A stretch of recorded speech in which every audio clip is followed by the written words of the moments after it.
867-297, straight out to Therese Apel. You have been breaking news on this story for the Clarion Ledger in Jackson, Mississippi. You're live with an update.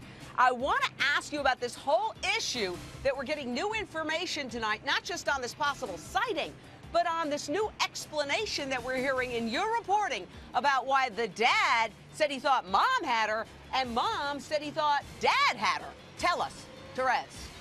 Well, I know that in the situation with the parents, they're framing it as just a miscommunication. He thought that she had gone with her mother to the store, and the mother thought that she had stayed at home.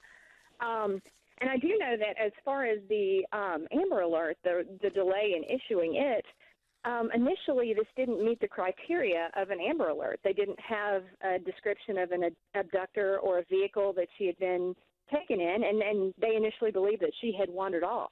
So after the initial search, then they realized that she could be in imminent danger once they had searched the whole 4 miles around the house. And at that point, that was when they issued the Amber Alert about 24 hours later. Well, John Lieberman, author of Whitey on Trial, didn't they violate their own criteria for issuing an Amber Alert? Because my understanding was they said initially, we can't issue an Amber Alert because there's no suspect or vehicle description. And then about 24 hours later, still no suspect or vehicle description, they finally issue an Amber Alert.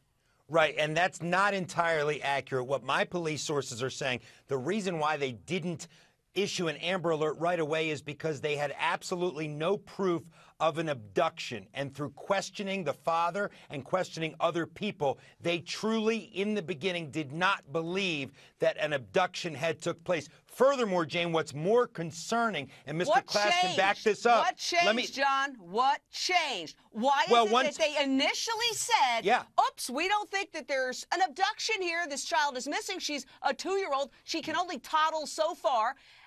Then they decided it was an abduction. What changed was, Jane, they canvassed the entire area. They spoke to neighbors. They did full-on grid searches, and she didn't turn up. And at that point, they decided to issue the Amber Alert. But Mr. Class will back this up. What's even more important is this delay. They believe the little baby wandered away between 10 and 11 a.m., and it's not reported by the father until 4. That delay is priceless. That means so much more than any delay in issuing the Amber Alert, because the first 2 hours are the most important in abduction cases. Therese Apel, according to your reporting, it's actually more than 4 p.m. It's all the way till 6 p.m.? How many hours did the family wait before reporting the child missing, Therese? That is a good question. I believe it was around 4 p.m. is what we got. Between 4 and 6 p.m. was when they finally reported it. And at that point, he had allegedly already ridden his ATV all over the property and used their dogs. And I know that the grid search began between 4 and 6 and went on late into that night.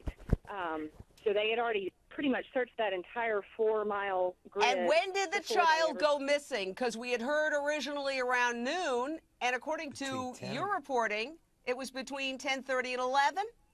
The Sheriff's Department says they are comfortable with the family's story that she went missing between 10:30 and 11 that morning on Saturday. So 11, 12, 1, 2, 3, 4. That's at least 5 hours, maybe 6 hours.